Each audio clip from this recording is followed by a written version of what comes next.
이번에는 기저귀라든지 이런 데서 문제가 됐던 발암물질인 휘발성 유기물질 VOC하고 그 다음에 환경 호르몬 이것에 대해서 여러분과 함께 하겠습니다.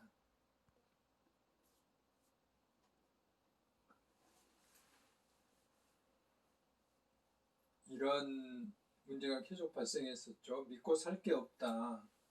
그래서 생리대에 발암물질이 검출돼서 수많은 여성들이 놀라고 또 이것이 이제 가습기 살균제, 그 다음에 계란의 살충제 이런 것에 의해서 지속적으로 발생돼서 케미포미아에 대한 논란이 계속되고 있었던 내용들인데 이제 이번에는 이 중에서도 주로 휘발성 유기 화합물이라는 그 발암물질에 대해서 주로 이제 알아보도록 하겠습니다. 이것은 이제 여성환경연대에서 강원대 김만구 교수팀의 의뢰에서 조사한 결과 이런 일회용 생리대라든지 또는 면 생리대라든지 이런 데서 굉장히 그 많은 농도의 VOC 물질들이 검출된 것으로 이렇게 보도가 됐죠. 대부분의 우리나라에서 생산되고 있는 대부분의 그런 제품에서 문제가 되고 있는 것으로 이렇게 되었습니다. 휘발성 유기 화합물에 대해서 알아보면 이거는 되게 VOC라고 그러는데요. 이거 그대로 그 영어화한 거예요. Volatile Organic Compound에서 휘발이라는 게 이제 우리가 이게 공기 중으로 이렇게 이제 증발돼서 날아가는 건데 이게 이제 냄새가 나기도 하고 이 물질들이 그대로 노출이 되기 때문에 위험한 거죠. 그래서 벤젠이나 톨루엔 같이 이런 물질들이 이제 현재의 기압 정도에서는 어떤 끓는 점을 갖는 이런 탄화수소의 화합물의 통칭이다. 상당히 어렵죠. 제가 그 석유할 때 석유의 성분들 되게 다 탄화수소라고 해서 그 탄소인 C와 수소인 H가 있다고 그랬죠. 이것들이 계속 연결되어 있는 것들을 탄화수소 화합물이라고 설명을 드렸는데 그런 것들의 이제 일종이 벤젠, 톨루엔 이런 화학 물질들이에요. 그래서 이것들이 휘발성 유기 화학물의 대표적인 것들인데 이런 물질들이 다양한 시설에서 이것들이 심지어 이제 뒤에서 설명을 하겠지만 우리가 새로운 아파트에 이사를 갔다. 그럼 벽지에서 또 그 다음에 각종 가구에서 나오는 눈을 맵게 하는 것들 이런 것들도 일종의 휘발성 유기 화합물질이라고 할 수 있어요. 그래서 그 노출의 농도, 기간 얼마나 많이 이게 노출이 되는가 또 개인이 어떤 신체적인 조건을 갖고 있는가에 따라서 다르기는 하지만 벤젠의 경우에는 이 국제암연구소에서 이미 1급 발암물질로 규정을 하고 있거든요. 그래서 특히 이제 공기 중에 이게 휘발돼서 노출이 되기 때문에 이것들이 햇빛하고 반응하면 그런 것들을 광화학적 반응이라고 그러는데요. 미세먼지도 만들기도 하고 오존도 만들기도 해요.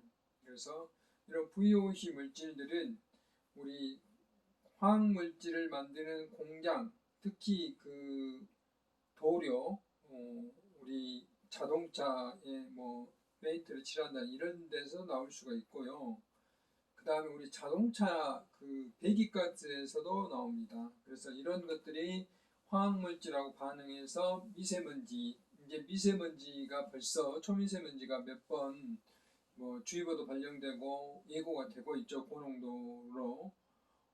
그런 것에 대한 원인 물질이 바로 이 휘발성 유기 화합물인 VOC다 이 말이죠. 그런데 이 미세먼지 자체도 발암물질이고 이것의 원료가 되는 벤젠이나 톨루엔이나 이런 것들을 통틀어서 VOC라고 그러는데 이것도 발암물질이다 이 말입니다. 그래서 이제 VOC가 나오는 대표적인 게 이제 실내 오염이죠. 실내 오염인데 실내 공기 오염은 여러 가지 조건들이 있습니다. 먼지도 있고 여러 가지가 있는데 이제 대체적으로 이제 우리들이 가구라든지 벽지에서 나오는 것들이 바로 이제 여기 보면 건축 자재, 가구, 옷, 화장품 이런 데서 포름알데히드, 그다음 휘발성 유효함을 써져 있는데 포름알데히드는 그 우리가 흔히 그냥 상용 문구로 그 포르말린이라고 그러죠. 그래서 과거에 그 뭐 어떤 동물 표본을 만든다든지 뭐 이런 것들이죠. 그다음에 아주 유명한 사람 돌아가셨을 때 그 어떤 신체를 보존한다든지 이럴 때 사용하는 그런 약품들이에요. 근데 굉장히 눈이 따갑고 우리 몸에는 좋지 않죠. 그다음 뭐 우리가 사용하는 각종 프린터 컴퓨터에서 오존이 나올 수도 있고, 그다음에 이제 난연가스, 이산화탄소 나올 수 있고, 뭐 요즘은 담배는 실내에서 피지 않으니까 우리가 사람이 살면서 미세먼지, 우리 옷에서 떨어지는 미세먼지 굉장히 많습니다. 성면도 나올 수도 있고요. 뭐 카페트에서도 이런 미세먼지가 만들어질 수도 있고 그렇습니다. 그래서 이렇게 다양한 물질들이 실내에서 배출될 수 있어요. 그래서 중요한 게 환기라고 이야기할 수가 있고요. 그래서 앞에 잠깐 이제 VOC에 대한 설명할 때 제가 벤젠, 톨루엔 말았고 새집 증후군의 대표적인 물질이 포름알데히드, 벤젠, 톨루엔 이런 것들이거든요.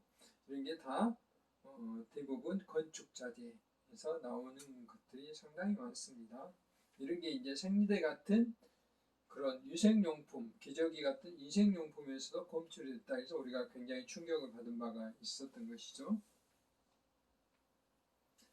건강에 새집 증후군들이 얼마나 영향을 미치는가 이렇게 체크를 해보면 알 수가 있어요. 뭐 숨쉬기가 어렵고 답답하다, 예민하고 신경적인 증상을 보인다, 뭐 초조해지며 작은 일에 화를 낸다, 뭐 이런 것들인데 눈이 따갑고 충혈된다, 구토가 나고 어지럽다 이런 게 다 화학물질이기 때문에 이런 현상들이 일어난 것이죠. 그래서 이런 문제가 일어날 수 있고요. 그래서 약간 코막힘, 콧물 나오기도 하고 또 뒷목이 뻐근하기도 하고요. 어깨가 뭉치기도 하고 뭐 식욕전화가 일어나기도 하고 그래서 여러분들 새로운 아파트 들어갈 때 굉장히 조심해야 돼요. 지금은 이런 신축 아파트에 대해서는 새집 증후군 이런 물질들을 VOC 물질들을 측정하도록 돼 있어요. 측정해서 이것을 입주자들이 볼 수 있도록 부착하도록 돼 있어요. 근데 이제 그것이 초과했을 때 특별한 제재가 없어요. 현재 문제는 그것을 주민들이 볼 수 있도록 해져 있어요. 볼 수 있도록 해져 있기 때문에 우리는 어떤 행위를 해야 되냐, 초과됐을 때 그걸 저감할 수 있도록 그 건설사에 분양사에 요구를 해야 되는 거죠. 그리고 개인적으로는 이제 버닝아웃이라고 해서 보일러를 높은 온도로 이렇게 몇 번 떼고 또 환기를 시키고 이런 것을 한 적게는 3번, 4번, 많게는 7, 8번가량 해야 되는 거고 또 새집에 증후했을 때 주기적으로 환기를 많이 하는 게 꼭 필요합니다. 이런 새집 증후군에 이런 영향이 일어나기 때문에 오랫동안 환기를 안고 새집에서 살게 되면 암이 일어날 수도 있어요. VOC 물질인데 다 암이기 때문에. 그 다음에 이제 아까 제가 VOC 물질들이 미세먼지를 원인이 된다라고 했죠. 그래서 실제로 미세먼지 중에 VOC 물질을 검사를 해도 이렇게 약 거의 30% 가까이가 이제 문제가 되는 걸로 이렇게 나왔습니다.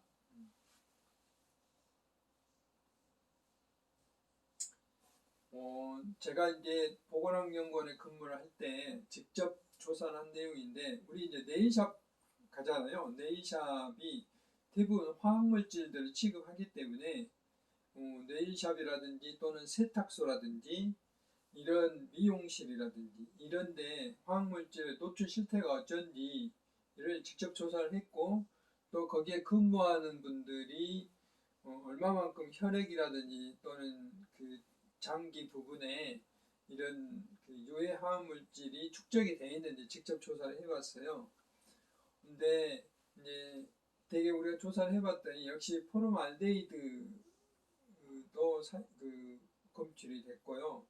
또 이제 이런 다른 화학물질 관리법이라든지 노출 기준이 목록이 있는 이런 물질 산업안전보건법에 그래서 한번 조사를 쭉 해봐서 일일이 이제 이 조사 항목은 열거를 하지 않겠습니다만 앞에서 말한 부요시 물질들이라고 생각하시면 돼요. 뭐 톨루엔 이런 게 있기 때문에 매니큐어 제거제, 시술 시 손톱 유분 제거제, 손톱 보강제 베이스, 매니큐어 첨가제 뭐 이런 것들이거든요. 시술 기구 살균제 이런 약품들을 주로 사용하고 있었어요. 그래서 이런 것에 대한 조사를 해본 것이죠. 그래서 현장에서 직접 이렇게 이제 이 사장님들의 양해를 구하고 또 이제 혜택은 이제 건강검진을 해드리는 것이죠. 그래서 앞에서 말했던 이런 그 휘발성 유기 화합물의 22종을 이렇게 검사를 해봤어요. 이렇게 했더니 이제 보신 바와 같이 높게 나온 것도 있고 적게 나온 것도 있고 특히 이제 환기를 잘 안 했다든지 이런 데 좀 문제가 있는 것이 맞습니다. 특히 이제 많이 사용하고 있는 게 아세톤, 뭐 화장품이나 매니큐어 지울 때 사용하는 아세톤, 에탄올, 뭐 이소프로파놀 뭐 이런 성분들이 주로 많이 검출이 됐다라는 것을 알 수가 있었습니다. 제가 앞에서 잠깐 설명했던 새집 증후군을 없애기 위해서 우리는 이제 어떤 노력을 개인적으로는 해야 되는가 하는 게 이제 이건데요. 되게 이제 이 플랜트 인테리어라는 게 식물을 이제 많이 실내 식물을 기르는 거죠.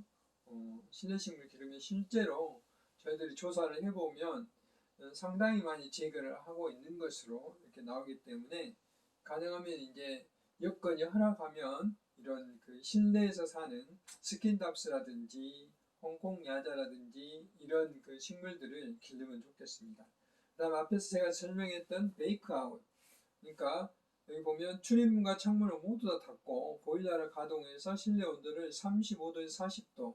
여기서 주의할 것은 처음부터 35도, 45도 이렇게 가동을 하면 마루가 뒤틀릴 수 있고 벽지가 뒤틀릴 수 있기 때문에 처음에는 이제 계절에 따라 달라요. 여름철이냐 겨울철이냐 다른데 여름철에는 뭐 30도 넘게 처음에 틀어야 되겠죠. 그다음 겨울철에는 뭐 22, 3도를 처음에 한 서너 시간 틀고 두 번째 틀 때는 조금 더 올려서 틀고 이제 최종적으로는 35도에서 45도까지 올린 후에 6시간에서 10시간 정도 유지한 뒤 다시 환기를 한두 시간 정도 또 이제 해야 됩니다. 이런 방법을 3번에서 5번 정도 반복하는 것이 베이크아웃 방법이에요.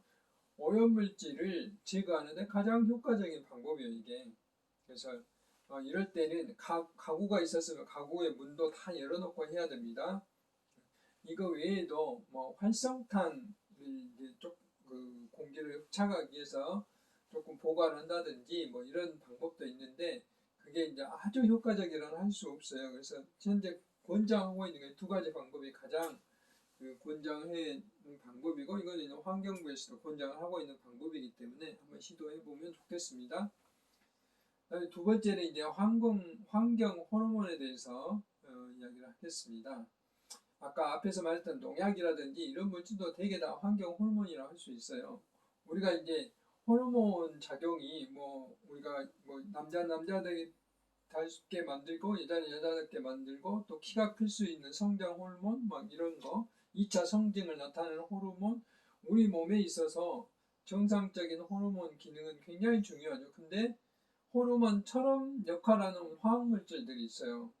이런 체화학물질인데 마치 자기가 호르몬처럼 역할을 해버린 거죠. 그러니까 실제 호르몬은 작용이 안 돼서 성장이 안 된다든지 뭐 암컷이 수컷이 된다든지 이런 문제가 발생할 수 있어요. 물고기라든지 이런 것들이 생체 내의 내분비계 그래서 정확한 학술 용어는 내분비계 장애물질이라고 그럽니다. 환경 호르몬을 기능을 변화시켜서 정상적인 개체나 후손들의 건강에 뭐 돌연변이를 일으키게 한다는 이런 문제가 있어요.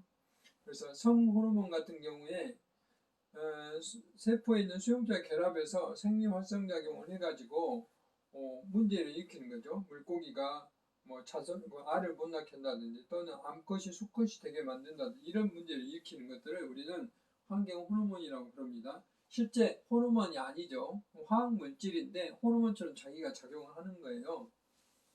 그래서 이제 미국의 환경청 EPA나 OECD에서 규정한 내용도 거의 똑같은 말입니다. 제가 했던 말에 거의 비슷한 말입니다. 그래서 우리 그 몸속에 있는 생물 호르몬이 항상성, 춥고 덥고를 조절해 주죠. 또 생식, 번식하는데 또 발달, 성장하죠.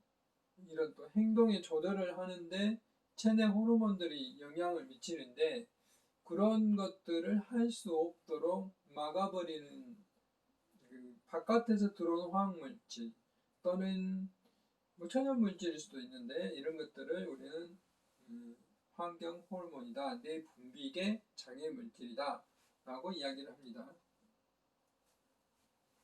그래서 생체 내에서 호르몬과 비슷한 작용을 하므로 극소량이라도 영향을 미칩니다.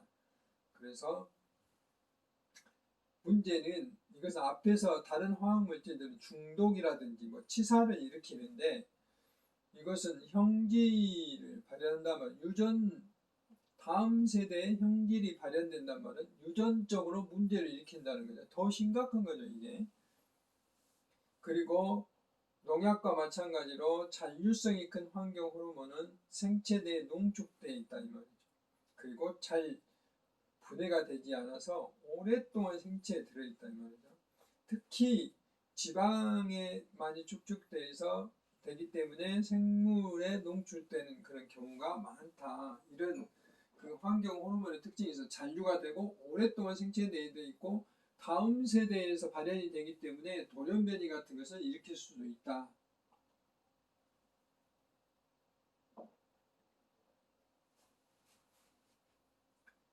환경 호르몬의 종류들인데요. 이거 다 설명할 수는 없고 이제 다이옥신 같은 거 이것도 역시 염소가 들어간 화합물질인데 되게 과거에는 우리가 뭐 조그만 건물만 지어도 뭐가 있었어요? 쓰레기 소각장이 있었어요. 개인별 소각장. 근데 지금 다 없어지고 정부에서 운영하는 소각장만 운영하고 있는 거죠. 이런 경우는 그 연소를 시킬 때 불완전 연소가 됩니다. 그래서 이런 것들이 다이옥신이라는 안정된 물질이 만들어져요. 그러면 이런 것들이 동물의 지방에 녹아서 사람이 섭취를 하게 되는 거죠. 그러니까 가축의 지방에 녹으면 우리도 먹게 되고 그러면 에스테로겐과 프로게스테론의 농도를 변화시켜서 여성 생식력에 큰 영향을 미친다. 여성 호르몬에 영향을 미친다 이 말이죠. 그래서 다이옥신이 크게 문제가 되고 있었습니다. 그 다음 DDT는 앞에서 설명했다시피 뭐 굉장히 잔류가 오래되고 뭐 생태계뿐만 아니라 생물에도 굉장히 문제가 있었던 걸로 이미 알려져 있고요. 그 다음에 비스페놀 A가 이제 최근에 문제가 되고 있는데 이거는 플라스틱 특히 뭐 곰호스라든지 이런 데 많이 나와요. 그러니까 페놀에 그 알코올기가 달린 걸 말하는데 이게 이제 냄새도 또 많이 나요. 이게 비스페놀 뭐 우리가 시중에 곰호스라는 게 있는데 곰호스의 수돗물을 통과하면은 그 이런 게 검출이 됩니다. 비스페놀 A라고 제가 수돗물 시간에 설명했는데 그 다음에 푸탈레이트 이것도 마찬가지입니다. 이것도 그 PVC 플라스틱을 또는 곰호스를 부드럽게 하기 위해서 곰호스 같은 데 이용되는데 이런 것들도 역시 그 되게 돌연변이를 일으키기 때문에 환경호르몬은 돌연변이와 관련이 깊어요. 그래서 그런 문제가 있고 수산물에 잔류 그 다이옥신이 이렇게 검출된 실태들이 나와 있습니다. 다이옥신은 맹독성 화학물질, 문제는 무색무취하다는 데 문제가 있어요. 환경 호르몬이고 1급 발암물질로서 이제 규정이 되어 있습니다. 그래서 특히 소각장에서 많이 나오는데 이런 것들 식물이라든지 농산물 이렇게 해서 사람한테 아까 전달이 된다고 그랬죠. 그래서 이런 문제가 있고요. 특히 돌연분이 같은 굉장히 큰 문제들을 일으키고 있다라고 이제 말씀드렸어요. 환경 호르몬 노출 경로는 다이옥신 아까 쓰레기 소각장이라든지 이런 데서 문제가 되고 있고요. DDT는 농약 같은 데서 문제가 되고 있고, 부탈레이트는 앞에서 제가 설명했다시피 폴리염아피닐, 그러니까 우리 그 곰호스라든지 이런 PVC에도 문제가 되는 거. 비스페놀 A는 합성 수지 원료, 식음료 내부 코팅 이런 데서 문제가 될 수도 있습니다. 이런 것들이 공기를 통해서 또는 이 식재료를 통해서 생물 농축이 되게 되면 우리 음식물로 우리 사람한테도 섭취가 된다는 것이죠. 식물의 농축이 돼서 먹이 연소를 통해서 사람에까지 전달이 되는 것이 바로 환경 호르몬의 배출, 이동, 노출의 하나의 방법이다 라고 이야기를 할 수가 있습니다.